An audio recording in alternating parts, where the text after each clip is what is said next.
ये बातें मैं नहीं कह रहा, ये बातें ये शास्त्र कह रहे हैं। आग्नेये वही संज्ञा यस्यत तत्र उन्नतम प्रशस्यते। मैंने मैमतम ने कहा है बाहर के विषय में।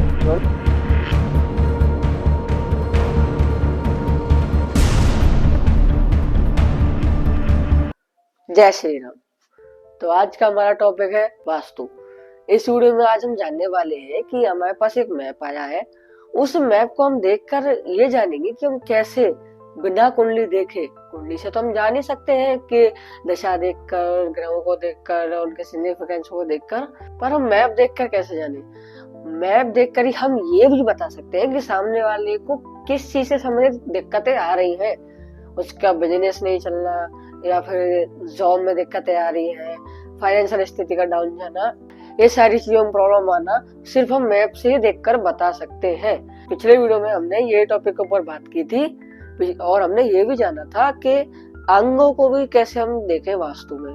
ठीक है, इस वीडियो में भी आज हम कुछ नया लेकर आए हैं। अब जैसे कि ये एक मैप है, इस मैप में हम रॉन्ग एक्टिविटी को देखकर ये समझेंगे कि उनको किससे संबंधित परेशानियां आ रही हैं।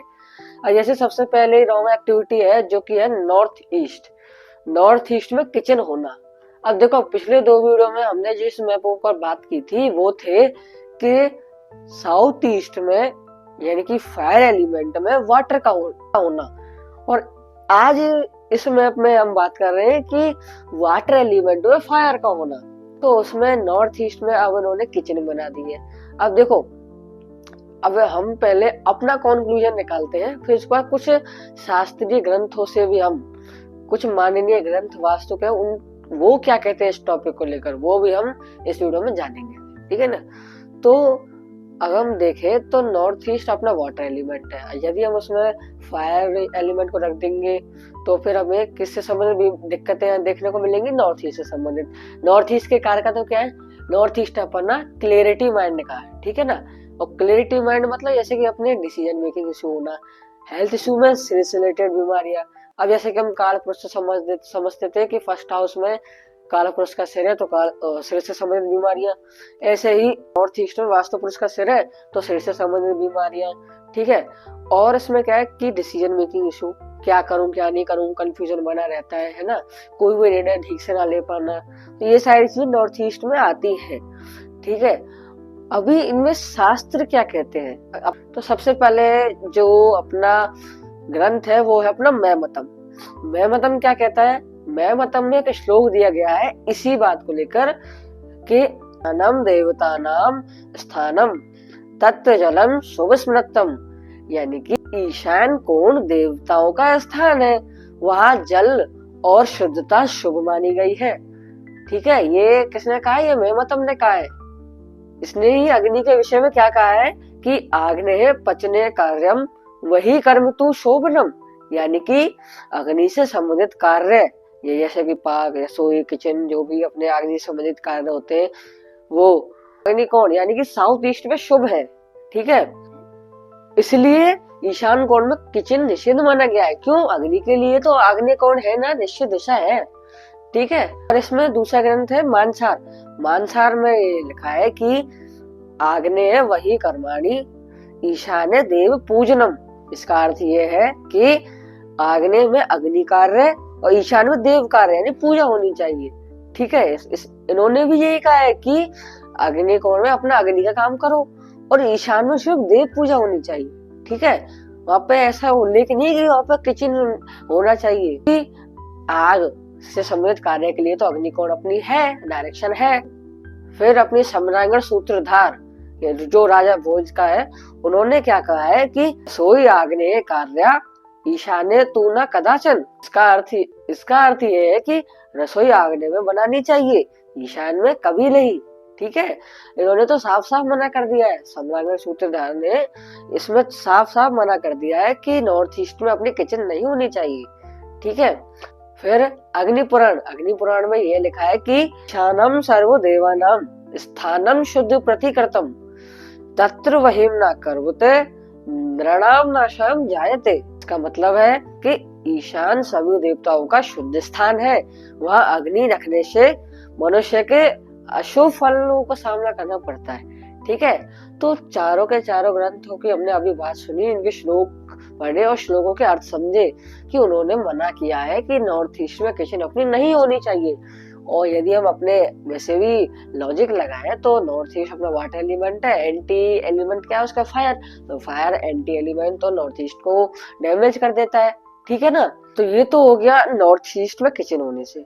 अब दूसरी रॉन्ग एक्टिविटी क्या आएगी, दूसरी रॉन्ग एक्टिविटी जो है वो है ईस्ट नॉर्थ ईस्ट में सीढ़ियां। ईस्ट नॉर्थ ईस्ट में सीढ़ियां ठीक नहीं है। इससे क्या होता है ईस्ट नॉर्थ ईस्ट, अब देखो ईस्ट नॉर्थ ईस्ट अपने किसका कारकत्व क्या है, इसका इसका कारकत्व है रिक्रिएशन फन एंड जॉय। ठीक है ना, अगर ईस्ट नॉर्थ ईस्ट में यदि हम anti activity, anti element, anti shape, anti colour तक रख देते हैं तो हमें दिक्कतें आती हैं, उनके कारकत्व क्षीण होने लगते हैं, उनके रिजल्ट हमें नहीं मिल पाते। और ऐसे ही क्या हुआ है कि ईस्ट नॉर्थ ईस्ट अपना किसका है, रिक्रिएशन फन एंड जॉय, आनंदमयी जिंदगी। ठीक है ना, तो वो उसका है। तो इनों में कर्मियां आ जाना, आपसी मतभेद, लड़ाई झगड़े और वंश वृद्धि में रुकावट आना। ठीक है, ईस्ट नॉर्थ ईस्ट में स्टेयरकेस होने से। अब वो कुछ प्रमाणिक ग्रंथों ने ये कहा है कि सबसे पहले मैमतम ने कहा है भार के विषय में, उन्होंने ऐसा कुछ तो नहीं कहा है कि ये नहीं होना चाहिए, पर अगर हम देखें तो सीढ़ियां एक भारी एक्टिविटी है ना। तो भारी एक्टिविटी के बारे में क्या कहा है कि गुरु कर्म ना कर्तव्यम ईशानादिशु कदाचन। अब देखो ये जो मैमतम है, प्राचीन ग्रंथ हम लेंगे तो उनमें एक डायरेक्शन तक ही सीमित रहता है, अपना ईस्ट वेस्ट नॉर्थ साउथ और कॉर्नर की डायरेक्शन। यहाँ पर 16 डायरेक्शन नहीं लिया गया है। ठीक है ना, पर हमने 16 डायरेक्शन का विभाजित कर अभी ये जो श्लोक था इसका मतलब क्या था कि ईशान आदि पवित्र दिशाओं में भारी निर्माण नहीं करना चाहिए। क्यों, क्योंकि ईशान, और हम वैसे भी देखें तो ईस्ट दिशा और नॉर्थ दिशा, शास्त्रों ने ये कहा है कि ईस्ट और नॉर्थ ये खाली होनी चाहिए। खाली का मतलब इन पर भारी एक्टिविटी नहीं होनी चाहिए, एकदम हल्का कंस्ट्रक्शन होना चाहिए। भारी एक्टिविटी की जगह तो साउथ वाली वॉल पर है और वेस्ट वाली वॉल पर है। ठीक है, मानसार ने क्या कहा है, मानसार ने ये कहा है कि ईशान्य देव कार्याणि लघु स्थानम प्रशस्यते। ईशान्य में देव कार्य वह हल्की संरचना श्रेष्ठ है। और उसी अध्याय में यह भी कहा गया है कि भारी कर्माणि नैनत्ये दक्षिणे व विधीयते, मतलब भारी कार्य जैसे सीढ़ियां, स्टोरेज, ठीक है आदि दक्षिण या नैऋत्य में उचित होती है। समझे, नैऋत्य यानी कि साउथ वेस्ट अपना। तो ये मानसार ने कहा है। प्रांगण सूत्रधार ने यह कहा है कि ईशान कोणे सौम्यानि गुरुणी ना वन्यासेत, मतलब क्या है कि ईशान कोण में भारी वस्तुएं या निर्माण नहीं रखने चाहिए। ठीक है, तो यहाँ पर सम्रांगण सूत्रधार ने भी मना कर दिया भारी ऑब्जेक्ट, भारी एक्टिविटी रखने का। लास्ट में अग्निपुराण में यह श्लोक दिया गया है कि ईशानम सर्वदेवानां लघुम शुद्धम प्रशस्यते तत्र भारो भवेद तत्र नाश प्रजायते। मतलब ईशान देवताओं का हल्का व शुद्ध स्थान है, वहां भार होने से विनाशकारी फल मिलते हैं। तो यदि हम देखें तो चारों ग्रंथों ने यहाँ पर मना किया है कि अपने नॉर्थ ईस्ट वाली साइड, यानी नॉर्थ ईस्ट की साइड ही तो होता है, तो इधर साइड अपने भारी ऑब्जेक्ट, भारी एक्टिविटी नहीं होनी चाहिए। ठीक है, तो इन्होंने ये भी एक गलत गतिविधि कर रखी है। और एक और रॉन्ग एक्टिविटी जो उन्होंने कर रखी वो है अपने साउथ ईस्ट की। जैसे साउथ ईस्ट में इन्होंने गड्ढा है इनके घर का। ठीक है, अब इसमें देखो गड्ढा होने से क्या है कि साउथ ईस्ट के जो कारकत्व है वो क्षीण होने लगते हैं। और मैं उसका भी प्रमाण दूंगा कि गड्ढा होने से क्या दिक्कत आती है और वो कहाँ लिखा है। ठीक है ना, साउथ ईस्ट में गड्ढा होने से सबसे पहले तो क्या है, पैसे की डायरेक्शन है साउथ ईस्ट। ठीक है ना, महिलाओं की डायरेक्शन साउथ ईस्ट है, अपनी हस्बैंड रिलेशनशिप की डायरेक्शन है साउथ ईस्ट। तो ये सारी चीजों में दिक्कतें आना, प्रॉब्लम आना, कन्फ्लिक्ट चलना, ठीक है ना, तो ये सारी चीजें में दिक्कतें आएंगी इनको।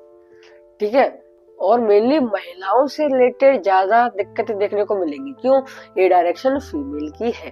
फीमेल में जैसे कि फीमेल के हेल्थ इश्यूज ज्यादा होना, फैमिली से तो हम सारी चीजें जान सकते हैं ग्रहों को देखकर, प्रश्न को लगाकर हम ये चंद्रमा की स्थिति से, लगने की स्थिति से जान सकते हैं कि प्रश्नकर्ता किस पर्पज से आया है, उसका प्रश्न क्या है, ठीक है ना।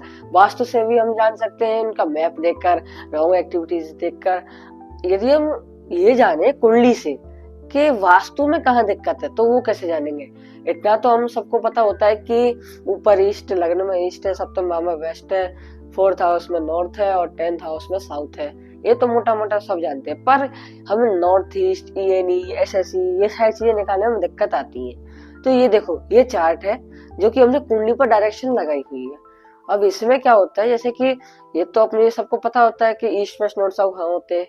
अभी यदि हम देख रहे हैं तो उधर 11 भाव, तो 11 भाव में कौन सी डायरेक्शन आती है, 11 भाव में अपनी डायरेक्शन आती है SSE, 12वें भाव में, 12वें भाव में ESE, ठीक है ना। तो ये अपन कुंडली से भी अपन वास्तु चेक कर सकते हैं, ठीक है ना। यदि अपन देखें तो अच्छे भाव सिग्निफाई नहीं कर रहा है, और वो जिस भाव में बैठा होगा उस भाव से संबंधित वास्तु में दिक्कत होंगी, उस दिशा में दिक्कतें होंगी, कुछ ना कुछ wrong activity, wrong object, wrong colour, wrong shape ऐसे रखे होंगे। तो सबसे पहले मैमतम ने ये अग्नि के विषय में कहा गया है कि आग्नेये वही संज्ञा यस्यत तत्र उन्नतम प्रशस्यते। आग्नेय दिशा अग्नि तत्व की है, यह उच्च या उन्नत और हल्का निर्माण शुभ है, ठीक है ना। और निषेध गड्ढे के विषय में क्या कहा गया है, वो देखिए, नीचम जलम व भारम व आग्नेये न विन्यसेत, यानी कि आग्नेय में नीचा स्थान, जल या भारी संरचना नहीं होनी चाहिए, ठीक है ना। आग्नेय में नीचा स्थान, गड्ढा क्या है, नीचा, ठीक है ना। नीचा स्थान आग्नेय में नहीं होना चाहिए। नीचा स्थान कहाँ होना चाहिए, नॉर्थ ईस्ट इधर, ठीक है ना। South west, south west, south east, इन पर क्या होना चाहिए, ऊंचा स्थान होना चाहिए। ऊंचा स्थान बताया गया है इनको।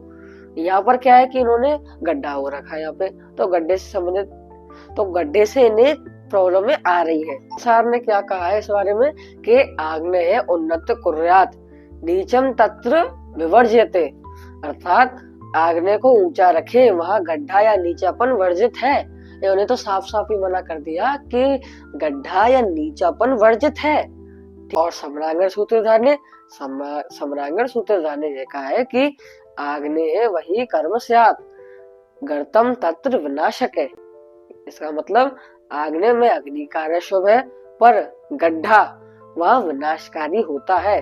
तो इन्होंने भी गड्ढे को वापस वहां से नकारा है, क्योंकि ये ऊंचा स्थल है और गड्ढा क्या होता है, नीचा होता है। तो अग्नि पुराण ने क्या कहा है कि आग्नेय वही संस्थानम नीचम चेत धन नाशनम, मतलब आग्नेय में यदि अग्नि क्षेत्र नीचा हो तो धन का नाश होता है। यानी कि इन्होंने भी ये कहा है कि यदि स्थान नीचा हो तो धन का नाश होता है। क्यों, अपने धन की डायरेक्शन कौन सी है, साउथ ईस्ट, ठीक है। तो ये रॉन्ग एक्टिविटी है। एक और रॉन्ग एक्टिविटी क्या है कि ईस्ट दिशा में पूर्व दिशा बंद होने के कारण और उसमें स्टोर रूम होने के कारण, ठीक है ना। पूर्व दिशा में क्या है, स्टोर रूम है, स्टोर रूम पूर्व दिशा में होनी नहीं चाहिए। पूर्व दिशा में स्टोर रूम होने से क्या होता है कि अपने पूर्व दिशा क्या है, सोशल एसोसिएशन, सामाजिक मेलजोल का है, अपने संपर्क का है। सरकारी नौकरी हो, सरकार पॉलिटिकल कनेक्शन हो, राजनीति से कोई भी राजनेता हो, वो सारी की ईस्ट डायरेक्शन ही बनाती है। अपने ईस्ट डायरेक्शन में इन्होंने स्टोर रूम बना रखा है, ठीक है ना, स्टोर रूम। और स्टोर रूम के बारे में महमतम ने क्या कहा है कि पूर्वम तेजोमयम प्रोक्तम लघु शुद्धम प्रशस्यते। अर्थ है इसका कि पूर्व दिशा में तेज यानी सूर्य तत्व का है, यहाँ हल्कापन और शुद्धता श्रेष्ठ है। अब स्टोरेज में क्या कि अमंचा कुछ भी भर देते हैं उसमें, पर इधर क्या कि हल्कापन बताया गया, उसमें उस जगह को हल्का बताया गया है। और स्टोरेज क्या अपना भारी है।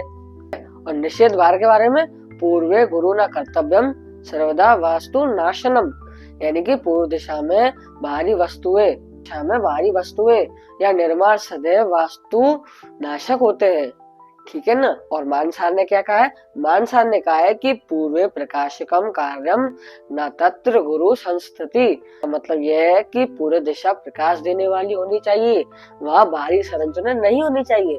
हम ये भी कहते हैं कि पूरा दिशा क्या है, अपनी खुली होनी चाहिए, है ना, क्योंकि वहां से सूरज का प्रकाश आता है। सूरज का प्रकाश सुबह सुबह का बहुत अच्छा होता है ना। तो इसलिए पूरी दिशा को खुला बताया गया है। और सम्रांगण सूत्रधार ने क्या कहा है, पूर्व दिक्कम उदय स्थानम तत्र भारो न युज्यते, अर्थात पूर्व उदय सूर्य की दिशा है, वहां भार रखना उचित नहीं है। ठीक, सम्रांगण सूत्रधार ने भी यहाँ भार रखना उचित नहीं माना गया है। और लास्ट अग्नि पुराण ने यह कहा है कि पूर्वे भार समयुक्ते आरोग्यम क्षीयते नृणाम, यानी कि पूर्व दिशा में यदि भार हो तो मनुष्य का स्वास्थ्य घटता है। तो ये कहा है अग्नि पुराण ने।